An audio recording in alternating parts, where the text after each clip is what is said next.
Bismillahirrahmanirrahim. Assalamualaikum semua. Okey, cikgu sediakan video ini supaya awak senang faham dan dapat menjawab soalan yang diberikan bagi bab penaklukan logik. Kita ulang kaji bab ini ya. Tengok soalan pertama, lekatkan jadual yang berikut. Dia berikan kepada awak pernyataan. Okey, ini pernyataan. Okey. X kuasa 2 sama dengan 25 jika dan hanya jika X tambah tolak 5. Bila awak jumpa pernyataan, dia ada jika dan hanya jika kat tengah kan. So, kat depan ni adalah P, belakang dia adalah Q. Jika dan hanya jika ni dia akan berada kat tengah. Implikasi yang pertama yang kita akan buat adalah jika P maka dia adalah Q. So jika tadi P kita X kuasa 2 sama dengan 5. So maka X sama dengan tambah tolak 5. Untuk implikasi kedua dia akan terbalik. Jika Q maka P kat sini. Cikgu tulis kat sini implikasi pertama dia adalah jika P maka Q. So tu awak dapat ni. Implikasi kedua adalah jika Q maka P. Dia akan terbalik. Jadi apa nak dibuat bila diberikan soalan? Kita kenal pasti jika dan hanya jika tu ada kat mana. Contoh macam soalan A ni. Sebuah segi empat selari ialah sebuah rhombus jika dan hanya jika berpenjurunya adalah berserenjang. Jadi bila kita baca soalan tersebut, kita tahu yang sebelum tu, jika segi empat selari ialah sebuah rhombus, yang tu adalah P. Dan untuk berpenjurunya adalah berserenjang. Tu adalah ayat untuk Q.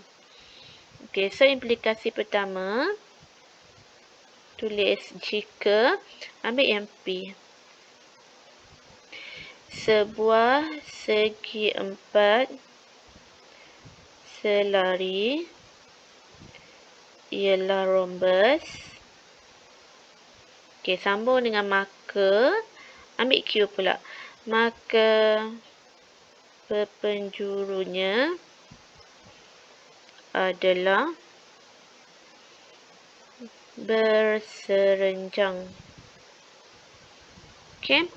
Dekat implikasi kedua terbalikkan. Ambil jika Q. Jika berpenjurunya adalah berserenjang, koma, maka ambil P, sebuah segi empat selari ialah rhombus. Buat macam tu lah. Yang B sama jugalah. Cikgu cakap tadi kan. Maksudnya, kenal dulu jika dan hanya jika. Yang sebelum ni adalah B subset kepada A. Ni adalah P. Set A adalah unsur B. Ni adalah Q. Jadi, terbalikkan sajalah ayat di situ.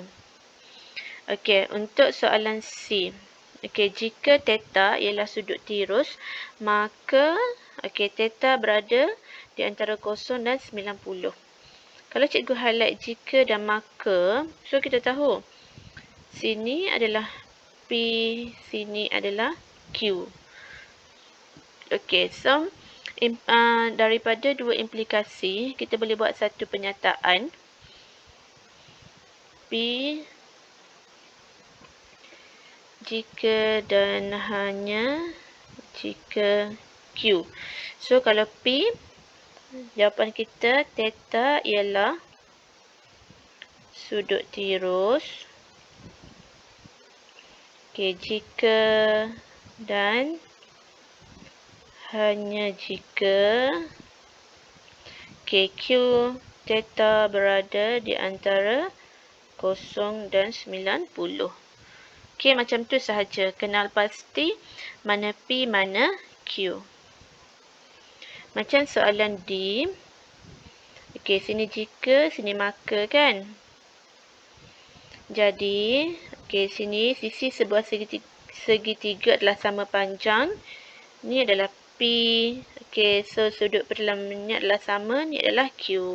Jadi, samalah pakai yang ni. P jika dan hanya jika Q. So, awak boleh tulis apa jawapan awak di situ. Okey, untuk latihan kedua, kita nak tulis satu kesimpulan untuk membentuk satu hujah didaktif yang sah dan munasabah. Okey, so tengok contoh. Tumbuhan yang mempunyai klorofil dapat menghasilkan makanan sendiri. Tumbuhan hijau mempunyai klorofil. Okey, so dia masih ambil ayat yang sama.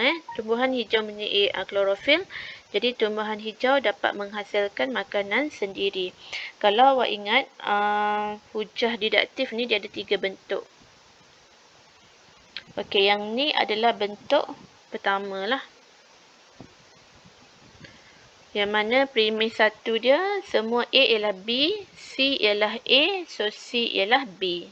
Tumbuhan hijau ni adalah C lah. Okey, ni adalah A, ni adalah B. Okey, semua A ialah B, C ialah A, so C ialah B. Contoh. Okey, bentuk yang kedua. Okey, bentuk yang kedua. Awak boleh tengok nanti, tengok sini. Contoh, tengok dulu contoh ni. Jawapan ni. Jika satu nombor ialah faktor bagi 6, maka nombor itu ialah faktor bagi 18. Okey, 2 ialah satu faktor bagi 6. So, kesimpulannya, okey, 2 ialah faktor bagi 18. Okey, ni lebih kurang lah bentuk yang pertama ke atas ni. Okey. Okey, ni bentuk dia lain sikit. Okey, ni dia berada dalam bentuk yang ketiga. Okey. Bentuk yang ketiga, premis pertama dia, jika P maka Q. Okey, premis kedua, Q bukan Q adalah benar. Maksudnya dia menafikan.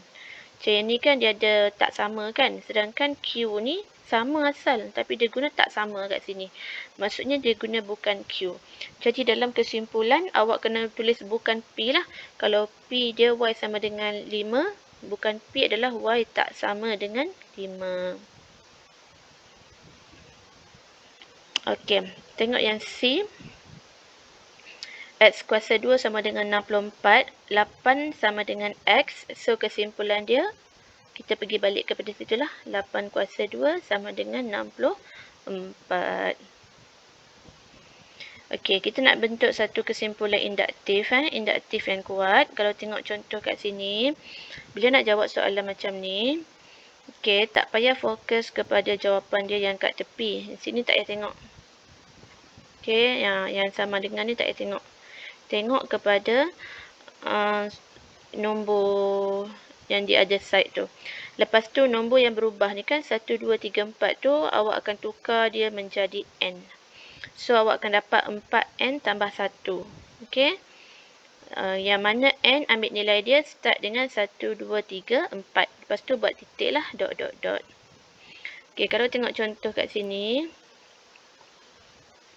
Okey, cikgu padam semua nombor yang tepi sama dengan tu. Okey, sini pun cikgu akan padam. Kita tak nak tengok. Okey, ni pun cikgu akan padam. Okey, lepas tu kita highlight nombor yang berubah sahaja. Contoh untuk A ni, apa yang berubah? Kuasa dia. Ni tak ada tulis, ni maksudnya kuasa 1 tak ada tulis. Dia berubah 2, 3, 4. Okey, so yang berubah tu akan jadi N. Yang kekal tulis balik. 3 kuasa N tambah 8. Yang mana N? Okey, dia start dengan 1 sebenarnya. Sebab 3 kuasa 1 tu tak tulis. Okey, nokta tindih macam tu lah. Maksud dia, nokta bertindih tu maksud dia adalah seterusnya. Okey, yang ni pula. Tengok nombor yang berubah kat sini kan. 1, 2, 3, 4. Ni pun 1, 2, 3, 4. Oh, sebelah dia pun 1, 2, 3, 4 berubah. Jadi, apa awak akan buat? Nombor yang sama tu, tulis balik, tolak. Yang berubah tu adalah N dalam kurungan N jugalah. Okey, yang mana N awak mula dengan 1, 2, 3, 4. Dan seterusnya. Okey, kat sini, Okey, yang berubah, tengok nombor ni 1, 2, 3, 4. Yang dalam kurungan pun sama. Cuma kat atas ni dia tak tulis dalam kurungan. Okey, tapi belakang ni pun berubah. Okey, yang berubah tu semua adalah N. So, yang ni awak akan dapat N dalam kurungan N tolak dengan N. Okey, yang mana N awak adalah 1, 2, 3, 4. Dan seterusnya. Okey, so tu saja perbincangan dengan cikgu.